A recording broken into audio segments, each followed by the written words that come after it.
back to Beyond the Focus, where we uncover the habits, strategies, and heart behind the extraordinary lives. I'm your host, Mindy McIntosh, and today's episode is one that you do not want to miss. Our guest here today, we're going to walk a path that really takes courage, and Jessica Raymond's going to help us walk through this from LIV1 Health. And we really want to talk about taking traditional medical to build something that's bold, out there, trying to help people center on the true health that we have in our one body. And really, I want her to define for us with this LIV1 Health. Yes, right? LIV1. Yeah. What does LIV1 really mean, and how do we uncover and evolve, even from the name? It sounds pretty interesting. Yeah. Well, LIV1 was that we have one mind, one body, one life. And so we want to live it to our fullest. And we don't just want to add more years to our life, but we want to add more life to our years. And so it really came stemming from that and being able to redefine the average experience that clients have with their own health and human performance. Excellent. So, and that's so well said. We definitely only have one mind, one body, one life to live. And how do we want to extend that healthily? Well, with this journey that you've been on, can you walk us through just kind of putting it all together? How did it come to evolve here? And now you're right in Midland. Yeah, right in Midland.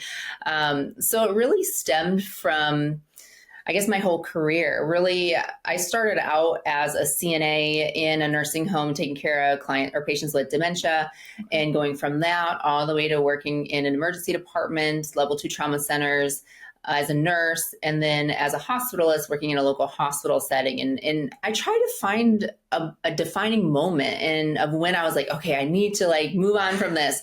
But really, it was accumulation of years and decades of seeing health at the worst. We really saw life from the moment it was brought into the world until the very end. And it wasn't just seeing it on TV. You lived it, you felt it, you were there with the family.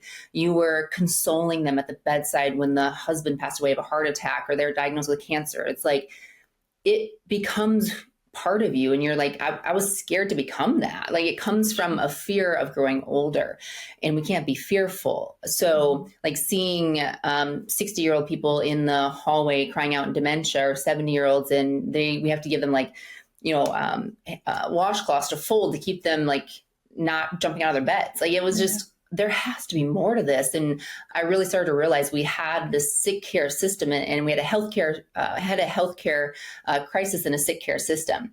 And so I was just how do we not end up this way? And my co-owner, Justin Main, he's a nurse practitioner with me at the same hospital we were at. And he has a similar experience as myself. And during COVID, we were sitting in the physician lounge, and we were just exhausted, all of our PPE on, our masks, everything like that. And we're just we put so-and-so on hospice today, on and on. It's just a repetitive thing. There has to be more to this. And I was fortunate enough to give them the opportunity working with a telemedicine company who based a lot of their health optimization off of blood work. And I started to see how there was patterns and relationship in the blood work that was really able to give me a roadmap to help the clients achieve success in their health. And building onto that, and I was we need to do this in person. And so talking with Justin, and we built LIV1 because we knew we got into healthcare to help people, and I felt we weren't helping people the way we wanted to help people. Sure. We weren't able to do that in modern medicine. Modern medicine is really needed. It's there for when we're sick and we need to go to the hospital, we're having an acute heart attack or a broken bone. It's needed. We have great advancements in medicine, but not a lot in preventative medicine. And there's a lot in functional medicine side of things. And there's a lot of stuff you see online, and it's hard to kind of cut through all of the different information you find, because it's I don't know what to do anymore. And so we wanted to build a place that was okay, we're going to take your own biology, we're going to take your blood work, we're going to find the constraints, because we can only perform to the level of our constraints, and we'll help build you that roadmap and make things make sense. And that's from a foundational standpoint. Let's look at your diet. How much protein are you getting in? How's your sleep doing? How is your exercise? What about supplementation? And then build upon that and do your hormones and peptides and stuff like that. So it was really a way for us to really fulfill our purpose in healthcare of helping people. And people needed it, and it's just taken off since we started. So Sure. I know that was a long-winded answer, but it was just like it's my life story that really just kind of came to this. And it all kind of comes through, adding life to your years is so tremendously important, and finding that purpose, same as here, right? So we foundationally want to fundamentally, you're right, be in a position where how do we truly feel like we're helping? And yes, healthcare is needed, right? So it kind of goes hand in hand. Your services work a little bit different than how we help people. But what's really neat and interesting is the fact that we want to, day in and day out, even here, we're working with people kind of 55 plus market usually, and some of them are thriving. And sometimes we're going to kind of come back to the supplements, and that I'm interested in hearing your kind of feedback there. But some of it is they're doing a great job of taking care of themselves. They're out biking, they're spending time with friends, so they're filling their soul with energy, being active and being social. Where others, you're right, they're sedentary, they're solitary, they're maybe lonely, and you're wondering, how do we truly help these people communicate, put together some groups, gathering, even volunteer work, but really looking from the educational standpoint. I think sometimes it's just about how do they know and gather more information. So when you talk about this preventative, proactive instead of reactive health, as we look at that, what are some fundamental key points would you say as you're looking at how do we supplement or feed our body the things that we should have? Yeah. Even without I've looked at thousands of blood panels, and foundationally, you want to look at literally how much protein are you getting in through the day? Are you doing resistance training to build your muscle? Because muscle really is the key to longevity. And so are you building your muscle? How's your sleep? Are you getting out in the sun? Do you have a good community? So those are the pillars, diet, exercise, community, sleep, and then stressors. Kind of looking at all those angles and just looking at them in different buckets and just kind of see how can I optimize them, even without even looking at blood work. I know if I help somebody just optimize that, even without looking at that, I will get a little bit momentum. Looking at the blood work helps me identify the system a little bit quicker. But just those basics, that's that foundation. You can't out-medicate or out-supplement a poor lifestyle. So if you focus in on that lifestyle, you can really feel how good you're supposed to feel as a person. You can feel good, but you should be feeling really, really great. And it's great to work with 50s and 60-year-olds, because if you do not live an optimal 30s, 40s, and 50s, you are not going to thrive in your 60s, 70s, and 80s. So if you can do that earlier, just investing, you're able to really fulfill all your potential that you have. And to find the balance, how are you finding that folks are really, I call it being all in, that they really want to make some changes, make adjustments? Do you feel like it's more knowledge-based, or do you think it's a little bit more not everything's easy. They're going to have to put in some effort to it as well. Right. So from my perspective, I think everyone wants to feel and perform better. And a big part of it is that they don't know availability of how do I get better. 2 is that they go online and there's so many different things. You basically can only drink water from some mountain in some random country without ice. It's just you don't know what to do. And then you do take those symptoms to your family doctor, and and the average amount of time you can spend with them in America is about 7 minutes. And because they have to go through, and it's not necessarily their fault. I mean, insurance drives so much, and then also they don't have the time. And I've lived that, so I know how hard it is. So I don't blame them.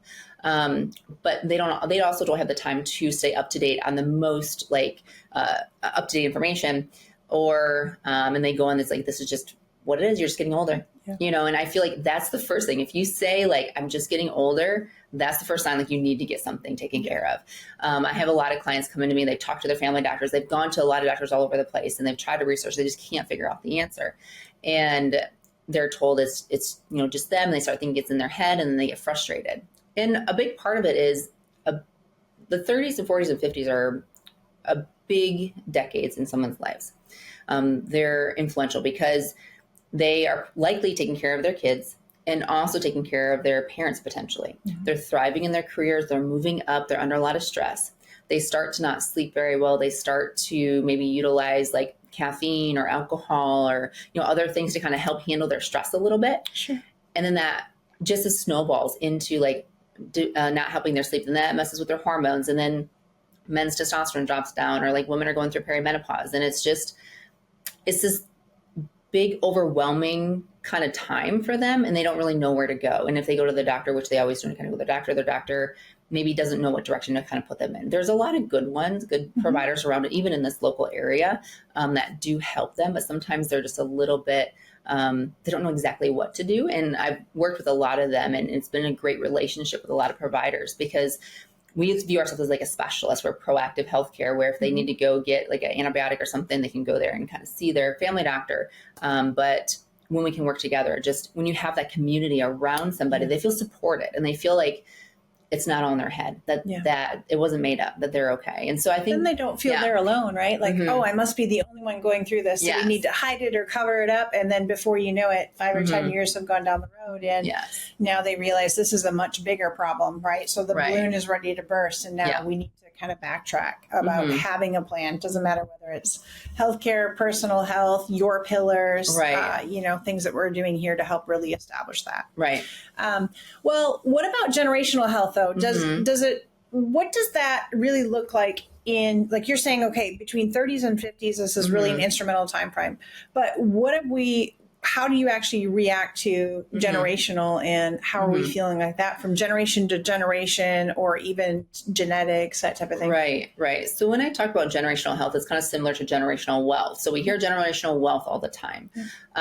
But something even grander to pass on is generational health. So when we talk about that, that means most of like your habits that maybe we have a hard time breaking come from like our childhood, when we have these, you sit down, you stress eat, or exercise wasn't a priority, or we didn't play sports, or like for myself, like I didn't play many sports at all when I was a kid. We just ate whatever, like we watched TV, and it wasn't a priority, and it was something that I had to really break away from, because even for myself, I was like 230 pounds after pregnancy. I was very unhealthy, and I'm just like, I'm this unhealthy person. I'm seeing all these people in the hospital setting, and it really felt generational to me. Like it was passed on. Like I didn't know what to do.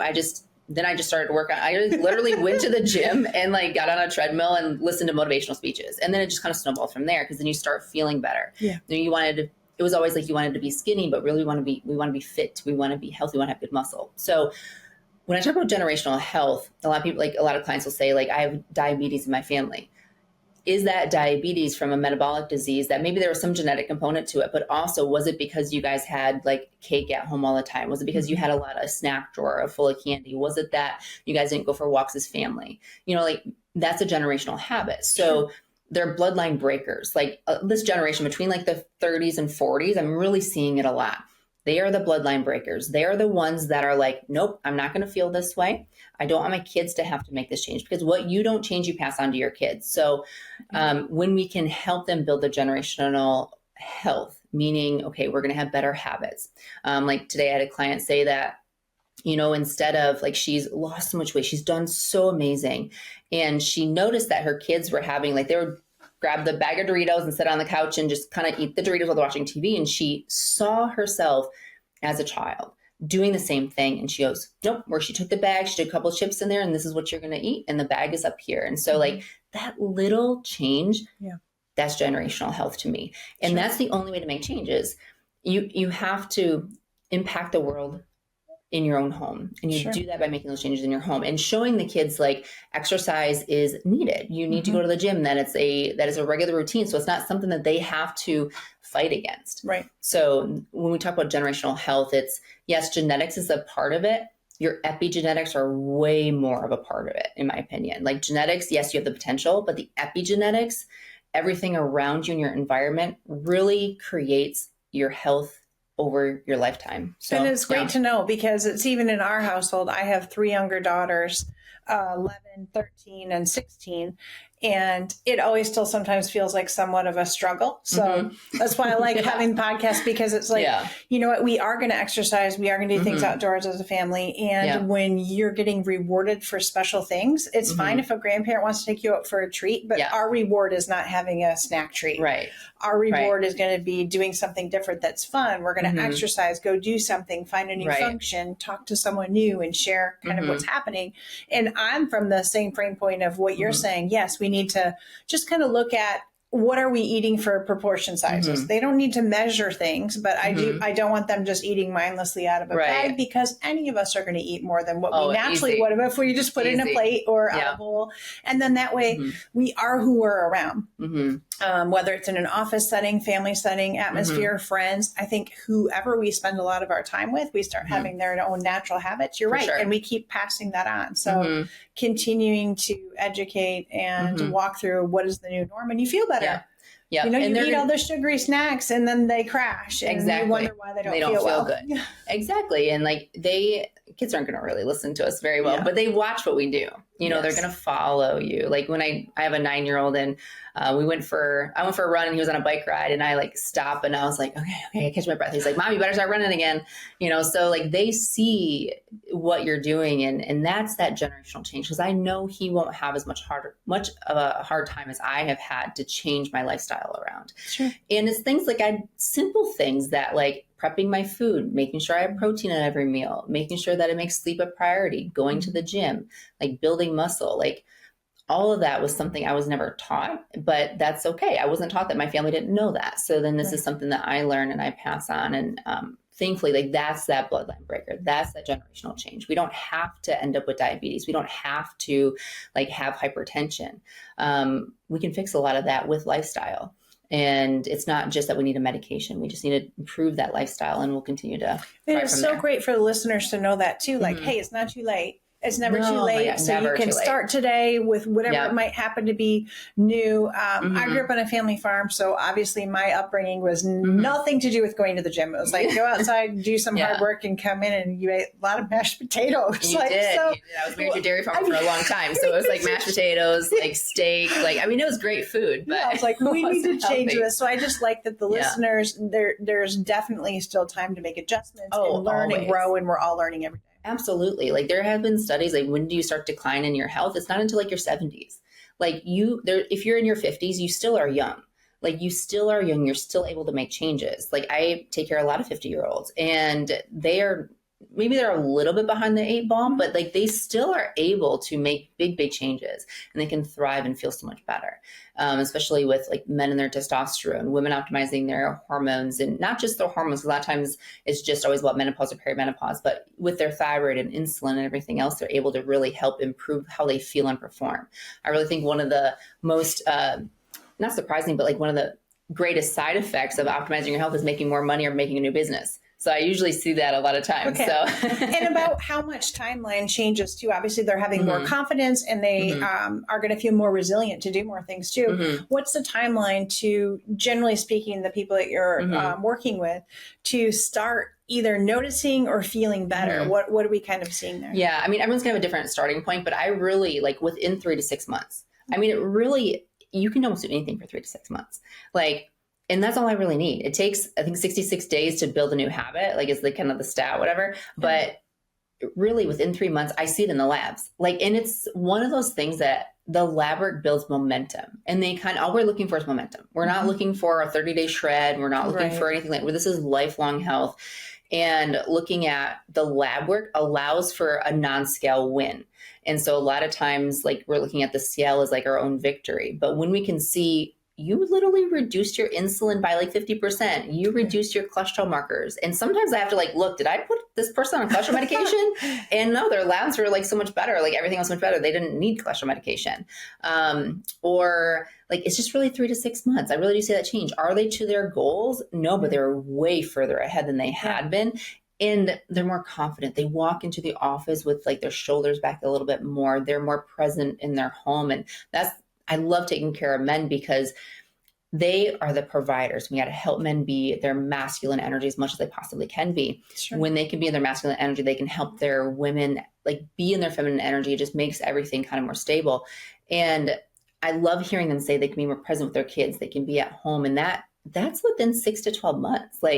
That's not years and years. That time frame, it's probably the best ROI I can imagine. Sure. And then it makes their whole demeanor better. It makes the whole family's lifestyle better. And even with the children that are learning and what they get to experience and more positivity in the home, which is good.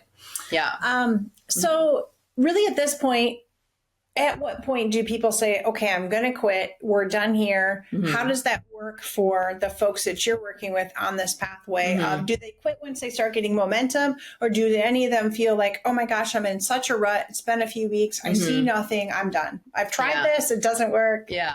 Yeah. That's what I feel like what's unique, what I created was that there's this group of people behind them. So there's me as a provider. There's their personal trainer, which is an online personal trainer, and a health coach. So once they come see me and I go through the labs and I kind of help make things make sense a little bit, I describe it as like building this Lamborghini. And I build it up. You're the driver of your Lamborghini, right? So we got you in the car, we're ready to go. The health coach really kind of helps you navigate, make things make sense. Like when you are ready to give up, they're like, okay, so what's the constraint? It's always a constraint. What is the constraint holding you back from getting your supplements in there? Is it that you keep forgetting? Okay, here's a supplement container, pair with this. Like just, there's always an answer for whatever, I don't want to use the word excuse, but like whatever that constraint is, right? Yeah. And so once you are ready and kind of build a little bit more energy, then we have you meet with a personal trainer who's going to upgrade the Lamborghini to the next step, to the next level, right? So it's really, when you have a team behind you, we're not there to say like, okay, well, you're failing, like you got to get back on track. But we will tell you like, okay, so we're not getting our protein. What's holding us back? Like, how can we help you get better with that? And it's also telling them this is hard. This is when most people quit, is when it gets hard. But you weren't meant to quit. You were meant to actually fulfill your fullest potential.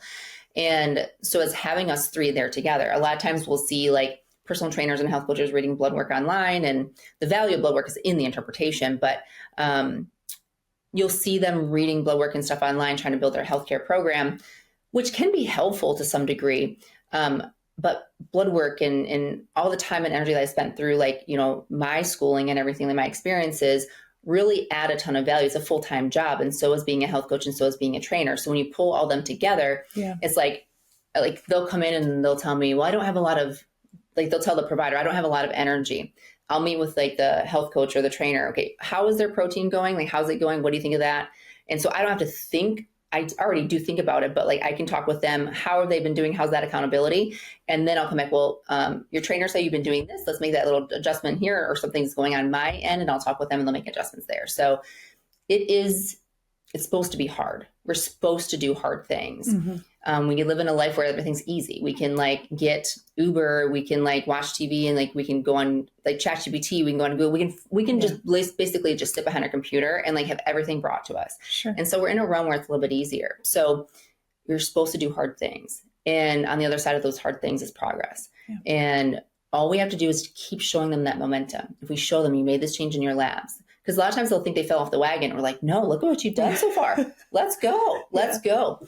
And building it into like getting it away from the negative connotation of losing weight, more so building muscle. So you're going to build it in that realm. So it's really changing the perspective, finding the constraints that are holding them back, whether it's from the provider standpoint in the lab work, from like a training standpoint in the gym, and then also like from just the health coach standpoint, like what hump do we got to get over to kind of help get you there? So a lot of people maybe do fall off, and maybe it's not their time yet, or maybe they're not ready, but you can't measure your success on the wrong timeline. So we help them extend out that timeline a little bit, and then just kind of keep going. We're their cheerleader in the background. You know? And even a good viewpoint, if some people are looking to, like if women are trying to look to lose weight and you're trying to build muscle, like don't worry about wearing a smaller pair of jeans yet. Right. So let's just take a look at what lab work looks like, what your physique is changing, and that type of thing. Right. And more than just that, like you feel better, your sleep is better, and just helping them identify their wins, because it's easy to like be overwhelmed with the kids or be overwhelmed with work and everything like that. But if you can like just show them their importance and their wins, I don't know, they just feel so much better, and they leave feeling like, feeling positive. And then they have somebody on their side too, right? So you're alongside of them. They're not in it alone. Many other people are going through it as well. And they can find something to focus on a positive for the day. Good. Right. Exactly. What about, so number one, you mentioned this run with your son, but also you mentioned like if people are walking on the treadmill, listening to motivational, like into podcasts, like, you know, we're hoping that they're listening to our podcast and hearing you. On this podcast. But, you know, if people are listening to motivational things and they're walking and they're staying energetic, where do we see for a specific message that people should use, or what moment would really maybe stick out to you that you're feeling like, gosh, I went from living one lifestyle, I knew I wanted to make some changes, and then you started going to the gym on your own, listening to positivity. Is it more what you fed into your brain from what you're listening to? How do you feel that connection was? I think a lot of it is like starting to just with any type of motivation out there. Motivation is fleeting, like discipline is what's going to get you through. But sometimes we need that motivation, that like positivity, that like those people around us, like how you said earlier, like you are the sum of the 5 closest people around you. And say you don't have a family that has like makes exercise a priority, or you don't have friends that have that as a priority too, or they're going out to drink or smoke and stuff. Like for me, I just found people that I liked online that I wanted to be like, that I wanted to like exemplify and be like on my own. And so listening to them and just knowing like, hey, I can do this, like just building that confidence in yourself. And I think it's just knowing and seeing the what happens if you don't take care of yourself. You know, if you don't take care of yourself, you have to envision yourself in your marginal decade, and your marginal decade is the last 10 years of your life. What do you see yourself doing? Do you see yourself playing in the garden? Do you see yourself like traveling, putting your luggage up on the upper level on like the airplane? Are you playing with your grandkids? And if you want to do that, you need to be able to do that when you're younger. So a lot of people that come in make these changes for their kids, and their kids are their motivation. And so if you can kind of attach that motivation and that drive and that discipline to like your kids to start off with, and then you start to build momentum through like seeing results, whether it's in the gym or whether it's through the labs or whether it's through like, you know, stressors reducing at home or at work, that just going to continue on that path. So I would say it's mental, physical, emotional, just kind of support and not giving up. Like you just keep going. I mean, that's a lot of things we say too, is just, you just have to keep going. Well, and if they have a little bit of grit, then it even kind of comes full circle. So if they feel better, more positive, energetic, doing better at being at home with their family, present with their spouse or their loved ones, their career can take off more. And then even on the flip side, you know, when we kind of talk about, you know, the health and the wealth side of things, now maybe their healthcare doesn't cost as much. Maybe now they're eliminating some prescriptions or preventing from going on some later. They can take different style of healthcare plans to reduce the cost. So now they have the financial burden that might ease a little bit, and all the while they've really kind of put in the effort and they continue to take the next step forward. Okay. How long do they usually stay in your program? Number one, and number two, powerlifting and bodybuilding, right? You talked a lot about we need to have muscle. How do you feel that plays into your physical mindset, not just this, you know, physique that looks really great? Yeah, I'm always like, so they're always afraid, like if I hear from a woman, like, well, I don't want to be big and bulky. Like I tell you, like, it's hard to get big and bulky. It really, really is. I mean, it's like, I did a bodybuilding show. I was a figure competitor, and it's not healthy. Like if you choose to do a bodybuilding show, you're choosing performance over health during that time frame. But looking at what muscle does, muscle is just not for aesthetics. Like muscle absorbs 80% of your glucose. It has immunity impact to it. It protects your bones. It does so many things. So muscle is really, really important. And so if you focus on building that muscle mass, and in bodybuilding, we all are bodybuilders. We need to build our body. It's our one mind, one body, one life. So when you focus in on to build muscle, you want to make sure you have stimulus and you have adaptation. So stimulus is going to be things like resistance training in the gym, even if it's body weight exercises. I'd love to spend 3 hours a day in the gym all the time. That'd be great. But also some people can only just do, or just start off with just doing body weight exercises, like 10 squats a day, lunges, simple things. This is like functional resistance training, because you got to think later on when you are 70s, 80s, if you fell on the ground, you want to be able to get back up. So like squats and lunges, things like that, that's going to be super helpful. So focusing in on growing that muscle through creatine, protein, resistance training, improving insulin, improving inflammation, all that's going to help build that muscle so you feel and perform better. Like just fall prevention, everything, it just goes hand in hand with it. So it's bodybuilding, powerlifting, all of it. There's so many different fun types. At the end of the day, it's always like building that muscle so you can like perform to the best level that you possibly can. Okay. Excellent. What about if we're talking about legacy impact, maybe to your own family or to the ones that you're serving, but the first responders that you were doing when you helped through that, what really inspired the connection between the first responders through even the apparel line and what you're doing today? Like how did that connection kind of come to fruition for you? Well, we were first responders for like COVID. It was always like first responders were the heroes, right? And like, I feel like get forgotten a lot of times. Like police officers and firefighters, they're there for you at like the most critical times in your life. And we want them to feel and perform at their best every single day for when those things happen, they're able to do that. And a lot of times they have low testosterone or potentially have a lot of issues because they're working at night. They're night shift workers. So that throws off their circadian rhythm. Their sleep's not very good. I mean, not getting good sleep in night shift workers, they really have a reduced like life expectancy even. Like it's that impactful for them.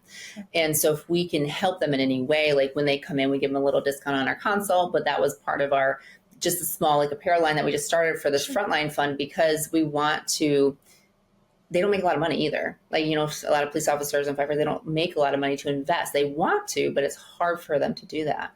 And so if we can help them in any way, then we want to be able to do that by giving them money or like a discount or something to kind of help them because we value them in our biggest times of need. And we want them to feel and perform at their best.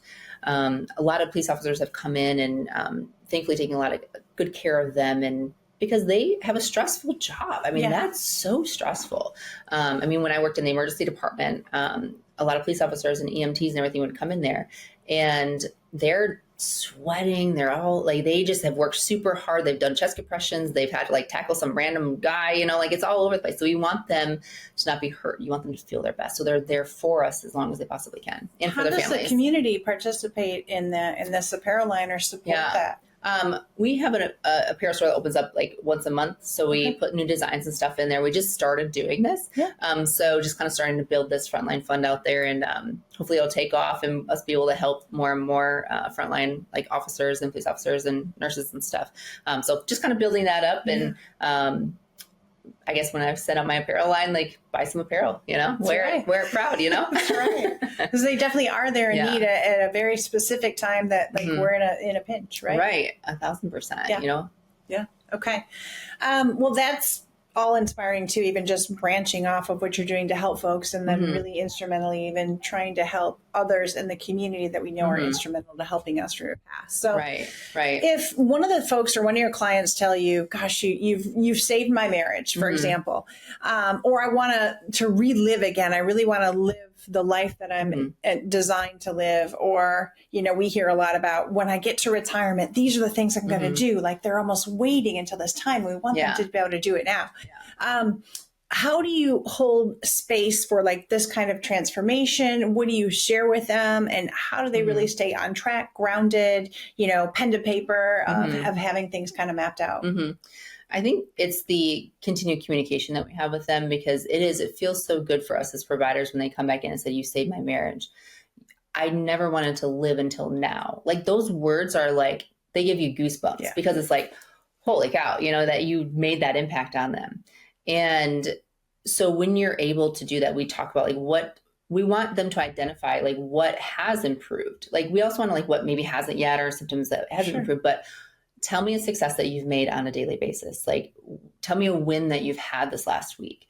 And so it's like us staying in communication with them, accountability, and making sure they know that those little wins of, okay, you got up when your alarm went off. That's a win for the day. Like, that's cool. Like just showing them that is a part of this process. Like it's just building momentum. And those big wins will come with time and staying in a good state of like your thyroid's in good health, your hormones are in good health, you have your whole metabolic health is improved. If you can stay in that state for a while, more and more of these benefits will come. And the people saying that like have been there for like a year and a half. We've only been open since May 2023. Okay. And so it's like pretty impressive. I think it just inspires me to keep going. Sure. Because definitely building a business and doing all the things is not easy, but it gives me momentum to continue to learn and grow even myself and reach more people because everyone deserves to feel and perform at their best. And helping them and celebrating that win with them and just giving them a high five and just kind of just being like, they might not be able to have someone to talk to about, or maybe they didn't even recognize that, or just asking them those motivational questions. Okay, so how's your relationship with your family? How's that changed? You know, because that's not really a question maybe your family doctor can ask you really quick. No. So it's like pulling those positives out sometimes helps them think, oh, okay, this is doing well. This is working, just kind of pulling them out of their space a little bit. Why don't you share what's the best way that people can connect with you? Like, how do they find you and get connected and find out more? Yeah. Our website's LIV1Health.com. If you're interested in seeing us and getting a lab panel done, we have you talk with one of our client intake specialists just to make sure we're a right fit for you and that we are a right fit for you and you are a right fit for us. And make sure that kind of telling you what we do, kind of go through the process, and you sign up for blood work and go from there.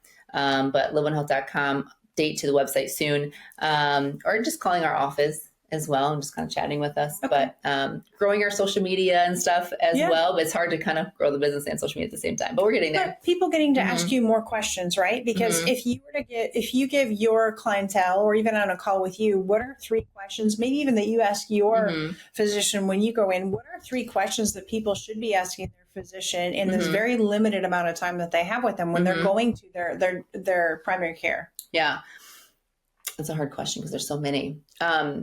If there was like 3 things I would want them to ask them, I feel like a lot of it you can do at your home, but I'd want them to know what their ApoB is, their apolipoprotein B, because ASCVD is like the #1 killer of people globally. So if we're looking at how do we optimize your health, longevity, I only have 7 minutes to talk with my doctor.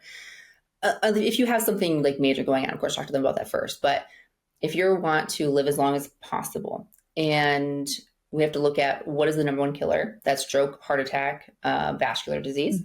You want to reduce your lifelong exposure to high cholesterol and high blood pressure. So you're going to want to know what your blood pressure is and what ApoB or apolipoprotein B is. It's like the number of vehicles driving the cholesterol to the arteries. So you're going to want to know that. For men, I would want them to ask what their testosterone level is, but testosterone is not a quick script. So it's hard for them to, they can get the number, but oftentimes they're going to be told that it was normal. So it's kind of like, just come see me. But no, but the testosterone. And then for females, I mean, they can talk to their provider about menopause, but they're like told estrogen causes cancer and it doesn't. So it's a hard, like, what questions do you ask them? Maybe like, how do you get in touch with LIV1? Maybe it would be one question to ask. But yeah, that's maybe outside of that, ask for a coronary calcium score, which is CT without contrast, to look at the calcified plaque in your arteries to identify if you have plaque buildup already. And just be an advocate for yourself. Like, that's the most important thing to do, is if you're not feeling right and you're just being told that your symptoms are like just getting older or anything, keep asking any questions, keep looking, keep researching, doing the best you can, maybe bring them some information to help them like kind of understand you a little bit. And advocate for yourself, because we're all different and feel different and are in a different spot. Okay. What about for your segments right now? Where do you see kind of your practice? So been open for about 2 years now.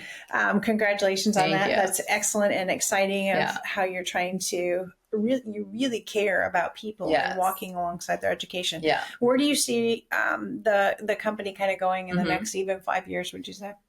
So our 5-year plan, so we hold space for like the what is, it may happen, but our 5-year plan is, I want to impact the biggest number of people I possibly can impact. And maybe that's nationally or worldwide.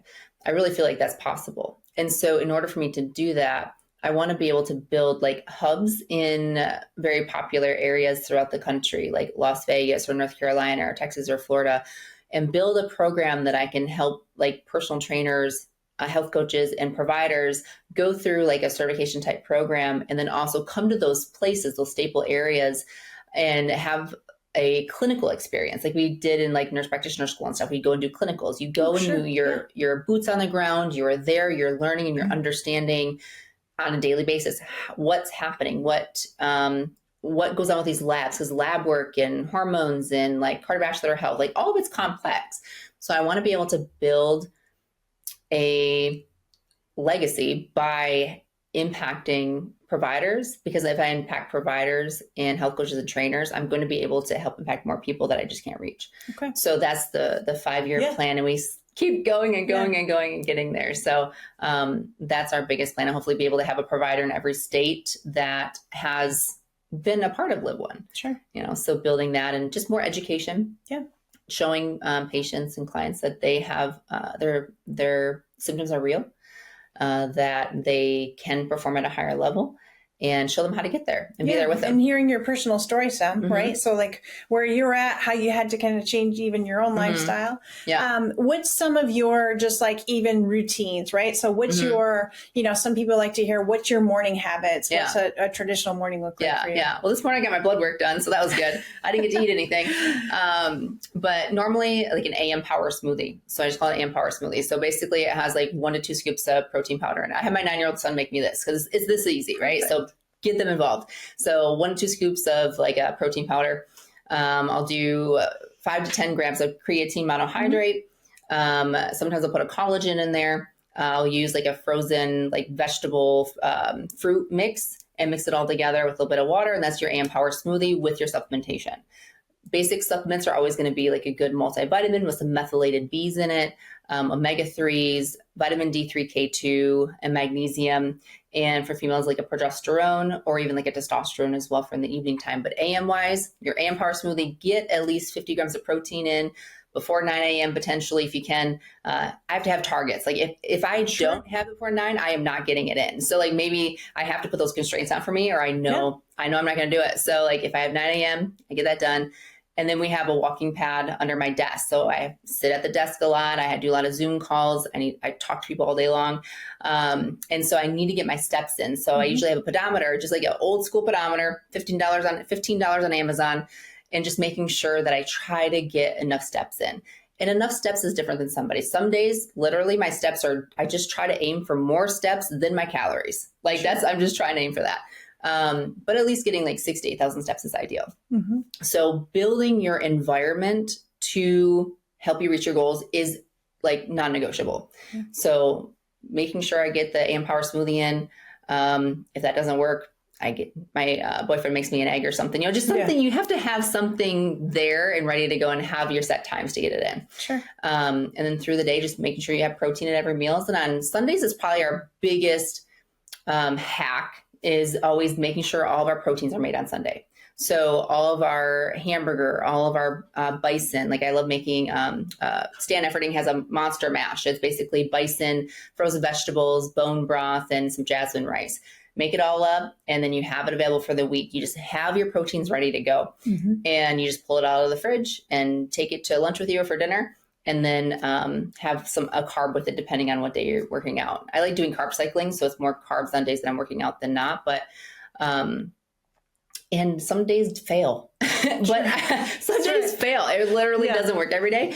So you have to be prepared for those days and maybe have like I like Icon meals, and you just pop them in the microwave or anything like that. So it's really every day trying to achieve at least getting enough steps in, getting your protein in, and try and get to the gym at least 4 days a week. You try to do the best you can, but some days it doesn't work. Most days it does though. Yes. So having a plan, kind of following it through. Do you have any like podcast series or book series that you really feel were instrumental, or even that you enjoy now? Yeah. So the number one book for a man I would read, and even for a female, is The Way of the Superior Man by David Dowda. I've taken care of men all over the country, and that book has they've told me that book has changed so many lives. And reading it talks about the masculine and feminine energy and just kind of how everyone works together. It changes their life. Like so many people told me that. So I love that book. It's so, so good. Podcast wise, I like The Diary of the CEO. I like listening to that. I'm always listening to Gabrielle Lyon. She's great with her podcast. I'm always listening to Alex and Layla Hermosi. I'm going to meet them someday. I swear she'll know me, someday in my life. Because it is like the financial and health and all that thing put together. I think, and always remembering to keep an open mind when you are listening to podcasts and people online, because I do agree with some, and then I don't agree with some things they say. I agree with some, like always having an open mind and knowing that you can learn from anything you listen to, but don't completely rely on everything that you listen to on every single podcast. But It's yeah, I always like great all advice. that. Yeah. Putting a Yeah. mixture and Yeah. everyone's a little bit different, Mhm. which I think is great. Right. Well, Right. well, it's been great, Jessica, to Yeah. have you join us today, Yeah, it's and been good just to be here. how so many things instrumentally affect other Mhm. areas of our life. And Mhm. it's just this, we keep on climbing the next steps. It's like, everything's a Mhm. marathon. We just never hit the end. And Yes. we just Yep. continue on. Every day's a new day Agree. to make new changes and to Mhm. develop the best self you can. I totally agree. Well, thank you for having me. All right. Thanks for coming again. And, this year we're going to sign off on our podcast for today, Beyond the Focus. Please listen up, and hopefully you can join and check out some things that LIV1 Health are doing. Thank you.